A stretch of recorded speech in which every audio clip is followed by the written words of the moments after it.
Em apenas 3 dias, cerca de 70 mil pessoas perderam a vida. Não foi resultado de guerra, nem de fome, tampouco de uma epidemia comum. Algo inexplicável atravessou o antigo território de Israel de ponta a ponta, do norte ao sul, eliminando famílias inteiras entre o nascer e o pôr do sol. O aspecto mais aterrador era a ausência total de sinais prévios. Nenhuma febre, nenhuma dor, nenhum aviso. Pessoas despertavam saudáveis e antes do meio-dia estavam mortas. Imagine acordar em Jerusalém e descobrir que um vizinho faleceu durante a noite, sem qualquer sintoma. No dia seguinte, 10 casas da mesma rua enfrentam a mesma tragédia. No terceiro dia, fica claro que não há refúgio, pois mensageiros trazem notícias alarmantes. O mesmo ocorre em Berseba, no extremo sul, em Dan, no limite norte, e em todos os povoados entre esses pontos. Em apenas 72 horas, 70 mil mortos espalhados por um território do tamanho de Israel. Esse episódio ocorreu por volta do ano 1000 a.C., durante o governo do rei Davi. Os registros bíblicos tornam a situação ainda mais inquietante. Tudo começou a partir de uma decisão administrativa aparentemente simples: a realização de um censo populacional. Era uma manhã comum em Jerusalém. O sol iluminava as colinas da Judéia, comerciantes levantavam suas barracas, mulheres buscavam água nas fontes e crianças corriam entre as casas de pedra. A normalidade se rompe quando o primeiro corpo é encontrado. Um homem jovem, aparentemente saudável, caído à porta de casa. Sem sangue, sem marcas de violência. Apenas morto. E ele não seria o único. Em poucas horas, cenas semelhantes se multiplicam pela cidade. Pessoas que haviam sido vistas com vida na noite anterior agora jazem sem vida dentro de casas ou caídas nas ruas, como se tivessem tombado repentinamente. O pânico se espalha rapidamente. Gritos ecoam pelas vielas. Mulheres choram sobre corpos de maridos e filhos. Guerreiros experientes, acostumados ao combate, ficam impotentes diante de um inimigo invisível. Logo, o odor da morte toma conta da cidade.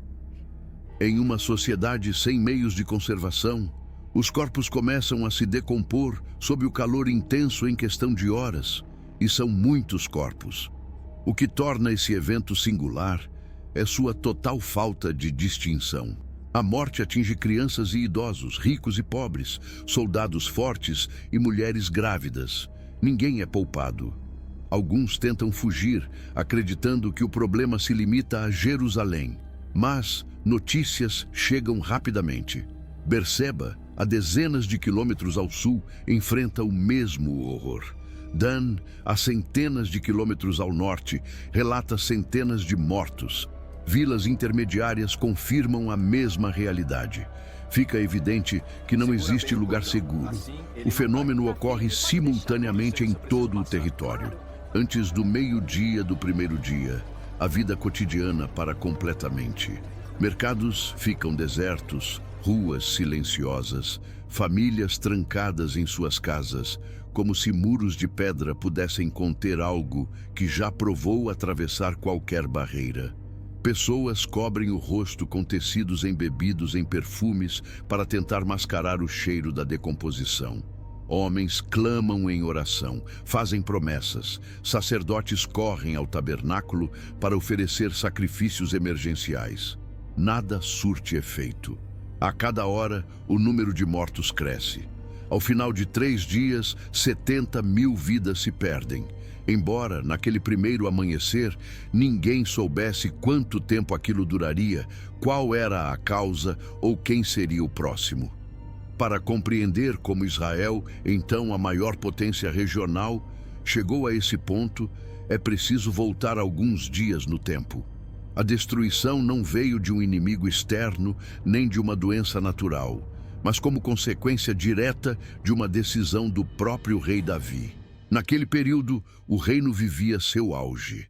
As tribos outrora escravizadas dominavam a terra de Dan a Berseba. Davi era celebrado como herói nacional, escolhido por Deus, líder de um exército vitorioso. Jerusalém prosperava, o comércio florescia e o povo se sentia protegido pela presença da Arca da Aliança. Porém, junto com a prosperidade, crescia também o orgulho. Foi nesse cenário que Davi ordenou um censo militar. Seu general, Joabe, o advertiu. Contar o povo significava tratar Israel como posse do rei e não como povo pertencente a Deus. Mesmo assim, Davi insistiu. Após 9 meses, o levantamento revelou mais de 1 milhão de guerreiros. Ao receber os números, porém, o rei foi tomado por remorso, percebendo que havia colocado sua confiança em sua própria força.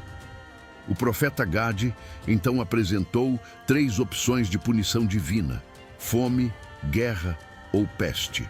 Davi escolheu a peste, afirmando que preferia cair nas mãos de Deus. O resultado foi devastador. Em apenas 3 dias, 70 mil pessoas morreram. As primeiras vítimas caíram ainda antes do meio-dia. Depois vieram centenas, depois milhares. Não havia padrão. Pessoas morriam dormindo, outras desabavam no meio de conversas. Crianças que brincavam pela manhã estavam mortas ao meio-dia. Soldados caíam durante suas rondas. A morte não fazia distinções. O primeiro dia foi marcado pela confusão. Inicialmente, muitos pensaram em causas naturais. Mas quando a cena se repetiu em várias casas da mesma rua, o espanto se transformou em terror. Mensageiros confirmaram que a calamidade se espalhava por todo o território, do norte ao sul. Tentativas desesperadas de proteção surgiram, portas e janelas foram fechadas, incensos queimados sem cessar, ervas ingeridas na esperança de fortalecer o corpo. Nada funcionava. A medicina da época, embora limitada, conhecia tratamentos para doenças comuns, mas todos exigiam sintomas e tempo. Essa praga não oferecia nenhum dos dois. A vida simplesmente cessava, como se fosse desligada abruptamente. No segundo dia, algo ainda mais grave se manifestou: o colapso dos vínculos sociais. Israel era sustentado por deveres familiares e religiosos rigorosos, incluindo o cuidado com os mortos. Mas o medo rompeu essas obrigações. Pais hesitavam em se aproximar dos corpos dos próprios filhos. Vizinhos evitavam contato. O instinto de sobrevivência passou a superar a compaixão e a lei religiosa. Eles atuavam sem descanso, realizando sacrifícios continuamente: cordeiros, bois, ofertas de cereais. Todo o conjunto de rituais prescritos na lei de Moisés para a expiação de pecados. Ainda assim, a morte não recuava. As preces pareciam não ultrapassar o silêncio. A ausência de resposta divina se tornava opressiva, quase ensurdecedora, e produzia um terror distinto. Não apenas o medo físico de morrer, mas um pavor espiritual. Se os sacrifícios não surtissem efeito, se as orações não fossem atendidas, se até sacerdotes morressem na mesma proporção que o povo comum, o que isso revelava sobre a relação entre Israel e seu Deus? Diante desse vazio, surgiram tentativas de explicação. Alguns passaram a suspeitar de pecados ocultos dentro da comunidade, falhas invisíveis que teriam atraído um castigo coletivo. Outros lembravam episódios antigos, como o pecado de Acã em Jericó, e se perguntavam se objetos proibidos não estariam escondidos em alguma casa, contaminando toda a cidade. Velhas desconfianças reapareceram, acusações começaram a circular. Quando o sofrimento não tem causa clara, a busca por culpados se intensifica. Ao final do segundo dia, com mais de 40 mil mortos, uma percepção aterradora se instalou entre os sobreviventes. Não havia como escapar, não existia tratamento, nenhum ritual parecia eficaz. Restava apenas atravessar a noite torcendo para ainda estar vivo ao amanhecer seguinte. Enquanto o povo comum afundava em pânico e desespero, Davi estava prestes a vivenciar algo que mudaria o curso da tragédia. Quando estruturas sustentadas por gerações entram em colapso em apenas 3 dias, o que se perde não são apenas vidas individuais, é um mundo inteiro. Israel era organizado sobre fundamentos sólidos, um sistema tribal liderado por anciãos, uma economia agrícola baseada em ciclos sazonais e trabalho familiar, redes comerciais sustentadas por confiança mútua, um exército estruturado por tribos e, acima de tudo, um complexo tecido de deveres familiares e religiosos que mantinha a sociedade coesa. Em 72 horas, cada um desses pilares começou a ruir. O primeiro sinal de colapso veio da liderança tribal. Anciãos, escolhidos pela experiência e pela idade, morriam sem distinção. Aldeias governadas por conselhos tradicionais acordavam com metade, às vezes mais, de seus líderes mortos. Quem resolveria disputas de terra? Quem arbitraria conflitos familiares? Quem preservaria a memória das tradições transmitidas oralmente? A agricultura, por sua vez, dependia de períodos exatos. A colheita não podia ser adiada. Trigo e cevada precisavam ser ceifados e armazenados dentro de janelas climáticas estreitas. Mas com milhares de trabalhadores mortos, no auge da colheita, campos inteiros começaram a apodrecer. Famílias que antes cooperavam agora estavam dizimadas ou isoladas pelo medo. O resultado era inevitável. Mesmo após o fim da peste, a fome viria, pois o alimento do próximo ano estava sendo desperdiçado nos campos. O comércio também entrou em colapso. Caravanas evitaram atravessar Israel ao ouvir rumores da praga. Mercadores descobriram que seus parceiros haviam morrido. Mais do que mercadorias, o comércio exige confiança, e quando ninguém sabe se estará vivo amanhã, essa confiança desaparece. Mercados que funcionavam diariamente por décadas ficaram desertos. O exército, organizado por tribos e laços familiares, sofreu golpes devastadores. Unidades inteiras perderam seus comandantes. Outras ficaram reduzidas à metade. A cadeia de comando, construída ao longo de anos de campanhas, foi destruída em 3 dias. Israel tornou-se militarmente vulnerável justamente quando sua população estava mais fragilizada.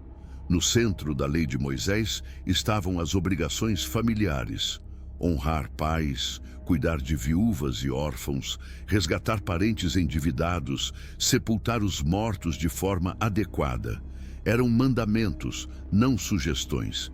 Mas a morte em massa criou situações para as quais a lei não previa resposta. O que fazer quando linhagens inteiras desaparecem? Quem assume deveres quando não resta ninguém? Quem enterra dezenas de mortos quando só 1 ou 2 sobreviventes permanecem? O resultado foi um colapso moral doloroso. Pessoas passaram a abandonar deveres sagrados não por crueldade, mas por desespero. Pais deixavam corpos de filhos. Filhos fugiam de casas onde pais jaziam mortos. Irmãos se isolavam. Cada falha acrescentava culpa espiritual ao trauma emocional. O povo não lidava apenas com o luto, mas com a vergonha de não conseguir cumprir os mandamentos sob pressão extrema. Ao final do 3º dia, Israel já não era o reino confiante de antes. Era um conjunto de sobreviventes traumatizados, tentando entender o que havia acontecido. Foi então que tudo mudou. Davi teve uma visão extraordinária. Viu o anjo do Senhor, suspenso entre o céu e a terra, com uma espada desembainhada estendida sobre Jerusalém. O rei caiu com o rosto em terra e clamou: "Fui eu quem pecou, fui eu quem errou. Mas estas ovelhas, o que fizeram?" O profeta Gade trouxe instruções imediatas. Davi deveria subir à eira de Araúna, o Jebuseu, e ali levantar um altar. Araúna ofereceu tudo gratuitamente: o terreno, os bois, a madeira. Davi recusou. Declarou que não ofereceria ao Senhor algo que não lhe custasse nada. Pagou 50 ciclos de prata, construiu o altar e apresentou holocaustos e ofertas pacíficas. Naquele instante, a praga cessou. O anjo recolheu a espada. 70.000 haviam morrido, mas Jerusalém foi poupada no último momento. Restava agora um desafio impensável: enterrar rapidamente 70.000 corpos sob o calor do Oriente Médio. A lei exigia sepultamento no mesmo dia, mas a escala da tragédia tornava os rituais tradicionais impossíveis.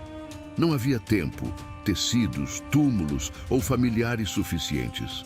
Valas comuns foram abertas fora das cidades. Não sepulturas familiares, mas trincheiras profundas, onde corpos eram colocados lado a lado, às vezes empilhados. Poucos eram lavados ou ungidos. Jovens sobreviventes trabalhavam dia e noite carregando cadáveres. O odor era insuportável, impregnando roupas, pele e memória, algo que os sobreviventes jamais esqueceriam. Estima-se que apenas em Jerusalém tenham morrido entre 3 e 5 mil pessoas. Em uma cidade de cerca de 20.000 habitantes, isso significa que 1/4 da população desapareceu em 3 dias. Multiplique isso por todo o território e a dimensão da catástrofe se torna clara. Mas nem os números capturam o impacto psicológico duradouro. Israel nunca mais seria o mesmo. A confiança deu lugar à consciência da fragilidade humana. O orgulho foi quebrado. A eira comprada por Davi tornou-se o local mais sagrado do judaísmo. Ali, anos depois, Salomão ergueria o templo. O lugar onde a destruição foi interrompida se tornou o centro da fé nacional. A lição permaneceu. Prosperidade não garante proteção, vitórias passadas não asseguram o futuro e o orgulho pode custar milhares de vidas. Mas também ficou a certeza de que o arrependimento sincero ainda tem poder e que mesmo no julgamento, a mão estendida para destruir pode ser detida antes do golpe final.